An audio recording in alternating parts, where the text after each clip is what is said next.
Hey everybody, welcome back to my channel. If you're new here, my name's Rachel and I am knitting. Not right now, but most of the time. And I have been knitting. I have a newly finished object. Well, it's not quite a finished object. I'm not quite calling it that yet, but I think by the end of this video, I will officially be able to call it a finished object. As you can see, I have an end to weave in, and I've got this end on the inside to weave in, and I'm also going to steam block it. So this is a hat for my dad, and it is knit out of the Fixtures colorway from the Cabin Collection yarn. The Cabin Collection, as you may know, is a collaboration between myself and Cesium Yarn. Kat and Penny Strickland hand dye beautiful yarn in Roanoke, Virginia, and I've partnered with them to produce a collection based on my family cabin. So this colorway, called Fixtures, is inspired by the iron door handles and curtain rods of my family cabin. And my family cabin is so special to me and so special to members of my family. And my dad grew up going there. It's in my dad's side of the family, so it's very special to my dad as well. And I asked him if he would like a hat in a colorway from the Cabin Collection yarn. He said yes, please. I told him okay, pick your color, and he picked Fixtures. And since Kat and Penny sent me the full collection of the Cabin Collection last month, I had a skein of Fixtures ready to go, and I didn't have a plan for it yet. It was still in limbo of deciding what project it would go for. So this turned into a hat for my dad. This was a really quick knit. I cast this on the evening of Wednesday, September 6th, and I cast it off the evening of Saturday, September 9th. So basically over the course of 4 days, I made a hat. Took it from a skein to a hat. This was one skein of Cesium Yarn's Merino Fingering Base, which is a 4-ply nylon sock fingering weight base. So it's 75% superwash merino wool, 25% nylon, 463 yards per 100 gram skein. Okay, I've said it before, I'll keep saying it again. If your preference is 4-ply fingering weight, head to Cesium Yarn. They are one of the hand dyers that produces, or that stocks 4-ply fingering weight. So run, don't walk to Cesium Yarn for 4-ply. So yes, this is the Classic Ribbed Beanie. I'm not sure if I've said that yet. Classic Ribbed Beanie by Purl Soho. This is a free pattern. You can get it on the Ravelry Purl Soho page, or you can go to the Purl Soho website, and Purl is spelled as in the knitting Purl, so P-U-R-L, not like the oyster pearl. So keep that in mind when you Google.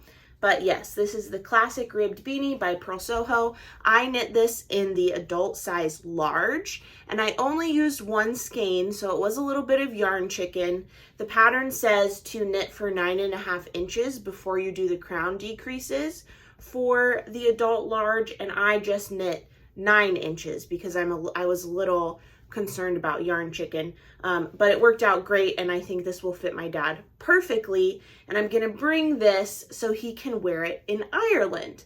But before he can do that, I need to officially graduate this from WIP to finished object. So the way I'm gonna do that, I'm gonna weave in these ends, and I'm gonna give it a quick steam block, and I'll take you along for the ride. So let's switch perspectives here so you can see how I weave in the ends, and I can show you my method. It might be the same as what you do. It might be a little different. So I don't know, the suspense. Let's go find out. All right, hello from a bird's eye perspective. I have this hat laid flat on these blocking mats, and I am going to find the end. This is actually the tail left over from my cast on.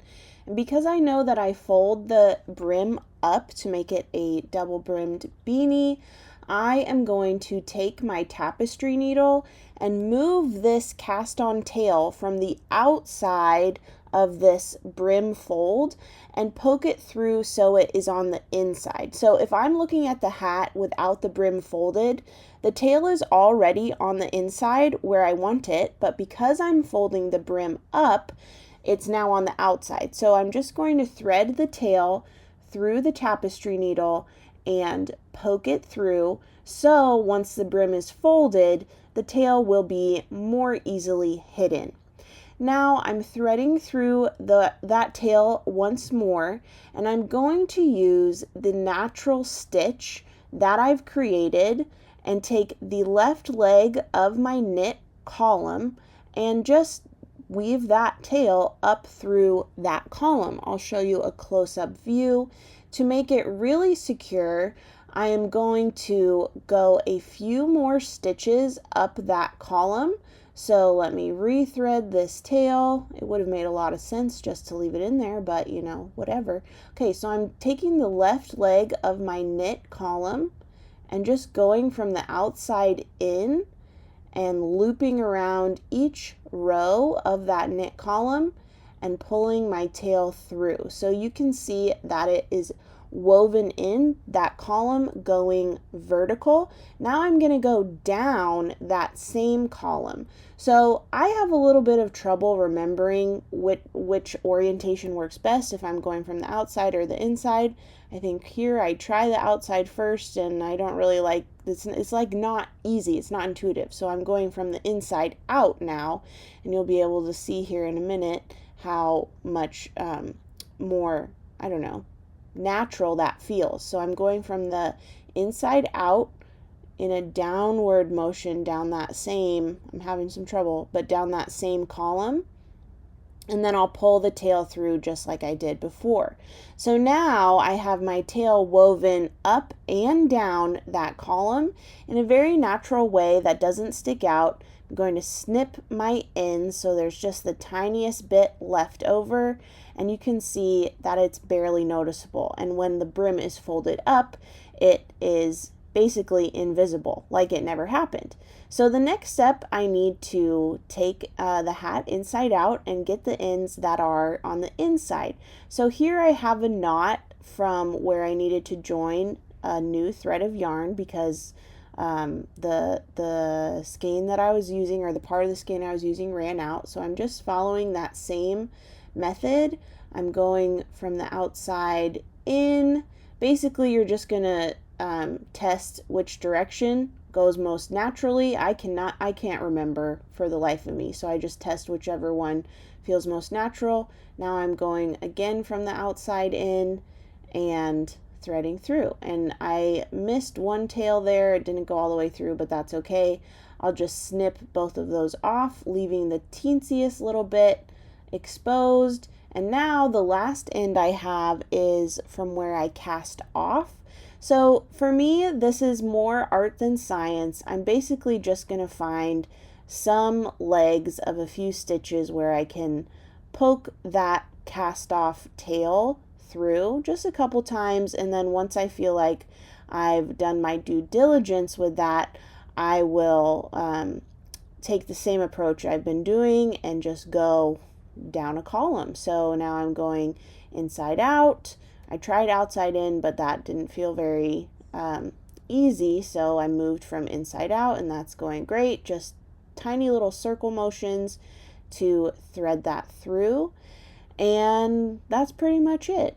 That's what I like to do for hem ribbing, cuff ribbing, collar ribbing, basically any end that exists on a ribbed stitch or a ribbed section of my knitting. This is kind of my go-to method. It's really quick and easy, and I've never had an issue with it unraveling or anything like that. So once I do once up and once back, then I'll snip the end and I'll call it good. So let's see what's next. All right, now that I have all of my ends woven in, I'm going to steam block it. This is the steam blocker I use, and I'll tell you more about it in a minute. But I'm unfolding the brim of the hat here because I realized that I want to make sure that the whole hat is getting the benefit of this steam blocking and not just the part that is going to be outward facing. So I did unfold the brim for that. And when I'm steam blocking, I am not precious about whether or not I let the steamer come in direct contact with my knit. If I were doing this on a more delicate fiber like Surrey or mohair, maybe I would be a little bit more conscious of that. But for merino, I just don't give a hoot. So sometimes my steam blocker touches it and so what? Who cares? That's fine. So I am flipping it over, steaming the other side, making sure that the fibers are all getting the benefit of the hot steam and the moisture that comes with it. This will just help the fibers relax and bloom, which again, I'll tell you a little bit more about in a second. But steam blocking is a very quick and convenient way to block your knits if you don't have the time or the resources to wet block. This is especially good for traveling. Here you can see the little nubs of the ends I wove in.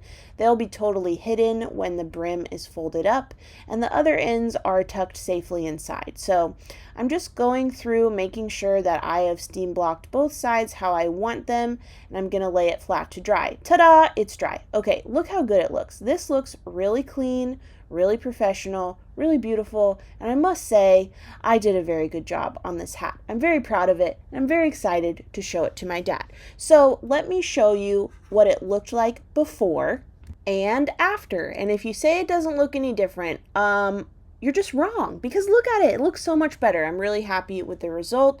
Just a quick steam block made a world of difference. All right, so I have successfully steam blocked the hat. It has totally relaxed the fibers, so you can kind of see, I think, a difference in the stitch definition and how uniform and professional this looks now. Just a quick steam block makes a really big difference in my opinion. Just like wet blocking, steam blocking functions to relax your fibers, make them lay a little bit smoother, make them bloom and kind of plump up. This depends on your fiber, of course, but for this wool nylon blend for a garment, or an accessory, I should say, steam blocking is a really great option because I know I don't need to stretch this out too much or manipulate the shape very much or at all, like I may need to do with a shawl or a sweater. So whereas I would probably wet block those, I am perfectly fine steam blocking this accessory, and it turned out beautifully. I want to make more of this pattern. As you saw earlier, I tried it on, and I tried it on throughout because I think I have a similar crown shape and size to my dad, but I don't really like how it looks on me. So I kind of want to make this again for gifts, or I don't know, Christmas presents, or I don't know. I really enjoyed the process of knitting it, even though I don't know if I would want one of these for myself. I don't know, maybe it will grow on me if I make more. But I really, really liked the process of knitting this. It was really meditative. And it was a super, super quick knit, and since it's small, it only takes one skein. Oh, I should say also, I used one skein with 2 strands held double, so this becomes like a DK weight hat. It calls for DK weight yarn. So if you have 1 skein of fingering weight and you are making a hat, this is a great option. So I definitely want to make more of these, whether for myself or someone else, although probably for someone else, because I'm not sure how I look in it, but I think it will be really, really, really nice on my dad. So I'm excited to gift this to him. This was not part of my September knitting goals or my September knitting plans. It was kind of added on a whim, and I'm really glad that I did it. So I'm kind of scheming through the rest of the single skeins in my stash to see what I can turn into this classic ribbed beanie pattern because it was really fun to make. So it's basically just knit one, purl one, knit one, purl one. I'll also say this is the steamer I used. I really like it. I'll link it in the video description. But I like it because you can hold down the trigger button and steam will continuously flow. You don't have to constantly be holding it down. You can just slide that down and it's automated. But I purchased this like a year or two ago off of Leslie of Knit California's recommendation, and I've had no problems with it since. No leaks, no issues. Love it. Super handy, super convenient. So if you're in the market for a steam blocker, this is the one I recommend, and I'll link it for you. But yeah, that's how you steam block a hat, and that's how I weave my ends in. So I hope this video was helpful for you. If you decide to make this hat, let me know. I want to know what color you're choosing and how it turns out. So I hope that you have a great day. If you liked this video, give it a thumbs up. Subscribe to my channel if you don't already, and hit that notification bell if you want to be notified of my next upload. Last but not least, head over to Instagram and follow me at Rachel is Knitting if you don't already. All right, thanks for watching. See you next time. Bye.